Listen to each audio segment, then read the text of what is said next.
Oh hey there! Can we just take a minute to talk about my new phone case? Look at this! Look how fucking awesome that is. I am obsessed. Anyway, hello everyone, it's Jen, and today is going to be just a sit-down video. I am generally a really happy person. I've always been this way. I've always been really happy. When I was a kid, my nickname was actually Smiley because I smiled a lot and kids didn't really understand why. I've always been a really happy person. That's just who I am, and I choose to be happy, and I always look on the bright side of things. But don't get me wrong, I'm still human, and I do get my bad days, and I do get sad sometimes for no reason whatsoever. But to help me bring myself back to life and feel happy again, I have a few tips and tricks that I'm going to share with you guys today if you are like me and you're generally really happy. And I'm going to share with you some tips on how to feel happy when you're not. Just a quick disclaimer before I start, I am not intending for this video to be a cure for depression. Depression is a completely different situation that needs to be handled by doctors and professionals, and I am by no means a professional. So if you know you're clinically depressed or you think you might be clinically depressed, please talk to your parents or go see a doctor or someone professional who can help you, and do not rely on an 18-year-old girl on the internet to help you. It might, you can still see if they do help, but if they don't, I would recommend seeing a professional. And I also want to point out that not all these tips will work for everyone. These are just what worked for me. But if they do help you, that's awesome. If they don't, I'm very sorry. But this is just what helps me. 17 actual tips to feeling happier. So yeah, let's go. Number 1, get off the internet. I know, don't shoot me. I know that sounds horrible, but trust me, once you do it, you feel so good. Sometimes when I'm on the internet too much, I kind of start to feel like I'm wasting my life away. Like I feel like I could be doing something more useful with my time, and I could be going on adventures and living my life and exploring the beautiful world that we live in, but instead I'm on the internet watching BuzzFeed videos all day. A few weeks ago, I actually went an entire day without using any internet or any technology, and honestly, after that day was done, I felt really rejuvenated, I guess. Like, I felt good that I wasn't wasting my time and I was actually doing something productive with my day, and it just felt really good, and it made me feel a lot happier with myself. So even though that sounds horrible, getting off the internet really does help for a little while. It doesn't have to be an entire day, you don't have to do what I did, but at least for like an hour or half an hour, it really makes a difference. Number 2, sort of related to number 1, get out of the house. Sometimes when I'm in my house for too long, I start to go crazy because it can be a little bit stifling for me. Getting out of the house and getting some fresh air really does help, and it doesn't have to be anything extreme like going to the movies or going out to lunch with friends. Like, it can literally just be step out of your house into your front yard or on your driveway. If you want to go the extra mile, no pun intended, you can go for a walk around your neighborhood. Bring your dog. Take your dog for a walk. Bring your cat for a walk.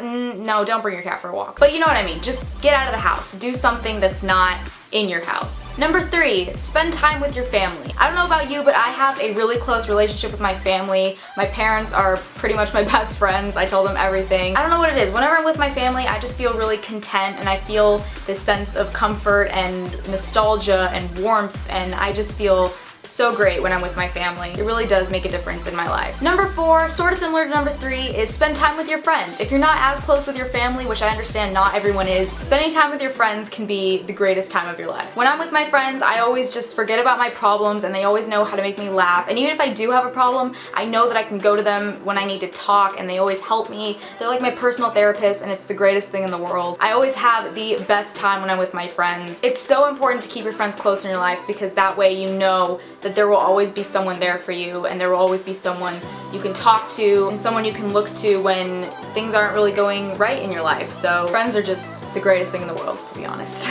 Number 5, take a bath or shower. Now, this is more of a de-stressor technique, but then again, stress is somewhat linked to anxiety and depression. But whenever I'm feeling stressed or have a really big decision that I need to make, I take a shower because it's just my thinking place. The shower is pretty much the place where I come up with my video ideas, and pretty much the place where I make really big decisions in my life. So by the time I get out, I have 5 new video ideas, and hopefully I've made the right choices in my life through that shower. But if you are more of a bath person, go ahead and take a bath. I'm just personally more of a shower person. Number 6, Watch your favorite movie. I like to watch comedy movies when I'm sad because they make me laugh, and laughter is the best medicine. But any movie that you really like watching doesn't have to be comedy, it could be any genre. any movie that you think you would enjoy watching and would make you feel better, go ahead and watch it. Number 7, what? That is not 7. Number 7, listen to music. Music is also another really good de-stressing technique. One thing I would say though is try not to listen to sad music unless you know that sad music makes you feel better, then go for it. But me personally, when I listen to sad music, it just makes me more sad. So I try to listen to more happy, upbeat music. Or if you're feeling angry and you need to let out some rage, listen to some hard rock music or Paramore. I actually used to listen to a lot of Paramore when I was going through my angry teenage rebellion phase, so if that helps, then go for it. Number 8, eat. Because let's face it, food makes everything better. If you have a comfort food, go for that comfort food. My comfort food is grilled cheese with tomato soup. That always makes me feel better. Do not become a frequent stress eater because that might lead to obesity and heart disease, and I don't think you want that. Unless you do, then go for it, I guess. Number 9, do something that you love to do. If you have a hobby that you like, if you like dancing or singing, or if you play a sport, or you play an instrument, or you like to read, or you like to watch YouTube videos and browse the internet, do that. Whatever helps you get your mind off, and if it's something that helps you focus on your specific task, then go for it. But any hobby that you like to do it, because that's why it's a hobby, because you like doing it. So obviously, because it's your hobby, you like doing it, because it makes you happy. So do it. Number 10, now this is not necessarily something you're gonna wanna hear, but exercise. Oh, I know, the dreaded word. Exercise has been scientifically proven to make you feel happier because when you exercise, the endorphins in your brain, which are the chemicals that make you happy, are released and more stimulated, therefore making you physically happier. Take a jog around your neighborhood, take your dog for a walk, do something that gets the heart pumping and your endorphins flowing. Number 11, I can't use my hands anymore, but this is something I know everyone likes to do. Sleep. Sleep is a beautiful thing, and said I wouldn't get emotional. Sleep is actually the greatest way to get your mind off things, because when you're asleep, your mind's basically turned off. And sleeping just feels so good, and when you take a power nap and you wake up, you just feel like a new person, and it's just the most amazing feeling in the world. Whenever you're having a bad day, you'll hear someone say, just sleep on it. Because they know that you'll feel better in the morning. Unless you have to wake up early, then that's just a pain in the ass. But this is pretty much an obvious one. Just sleep. Take a nap. I guarantee you'll feel better when you wake up. Number 12, write things down. Keep a journal. I have a journal that I write in every time something's bothering me or every time I'm feeling sad. I put that all in this baby right here. I think it's really healthy and really good to write things down, especially if there's really something that's bothering you but you don't really want to talk to anyone about it.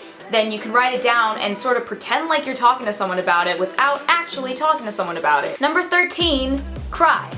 Yep, you heard me. Cry. Cry it out. If something's really bothering you, it's not good to keep it bottled up inside because you're just gonna explode, and by explode, I mean you're gonna break down and you're gonna cry, and it may not be at a really good time. It might be during school. It might be in front of people, which is like the worst, most embarrassing thing is crying in front of people. So make sure maybe if you're alone, if you're in your room and something's really bothering you, just kind of force your emotions out, like just cry it out, because for me personally, I like to pretend that my tears are just my sad emotions flowing out of my body, and then I just start to feel like I have no more sadness in me and I kind of really feel a lot better and I feel happier. That might just be me, but keep that mental image in your mind and that might help you. Number 14, now this is a really important one that I think will help you out the most, is to focus on the things you have and not focus on the things you don't have. And it may be something superficial or it might not be. Like I could be sad because I really want the iPhone 6s in rose gold, but I don't have it and that makes me sad. Or it's like I have a crush on this guy but he loves another girl and that really makes me sad.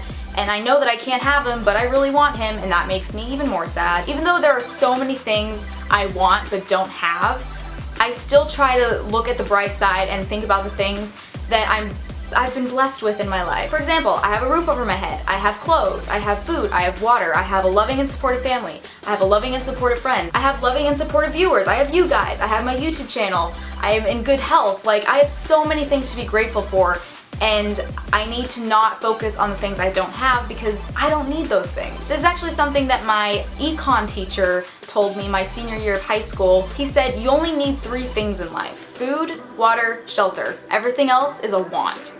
And that really stuck in my head and I was like, whoa, that's so true. And I think that's really helped me realize that I need to focus more on the things I have and not feel the need to want things that I don't need. If that makes sense, I just confused myself. Anyway, you know what I'm saying. Number 15, perform a random act of kindness for someone. Do something nice for someone. It could be a family member, a friend, or even a complete stranger. Just doing one simple act of kindness can really not only help that person feel good, but help you feel good, because when you make someone else happy, that action reflects upon yourself and it makes you happy too. It's just a fact. So go tell your parents you love them and that you're grateful for everything they've ever done for you. If you're in a coffee shop one day, buy a cup of coffee for a complete stranger. It'll make you feel so good and so happy about yourself and about that person too. Number 16, looking more on the scientific side of things, is take some vitamin B12. What is that, you ask? I'll tell you. Let me put on my sexy teacher glasses for you. Oh god. Vitamin B12 studies have shown that a severe deficiency of B12 can lead to depression, anxiety, paranoia, and more harmful problems. Get your B12 dosage from pill supplements or by eating foods such as eggs, poultry, and dairy products like milk. There you go. The last and final tip for feeling happier is to smile. That's it. Just smile. I have heard from many trustworthy sources that if you smile, even if it's a fake smile, it will make you happier. Just smile. Wow, I feel happy already. So yeah, that's it for today's video. I hope you guys enjoyed that. I really hope that helped you if you're not feeling too hot lately, and I hope you feel like yourself again soon. But if you did enjoy this video, please be sure to give it a thumbs up, and I will see you guys next week. Bye.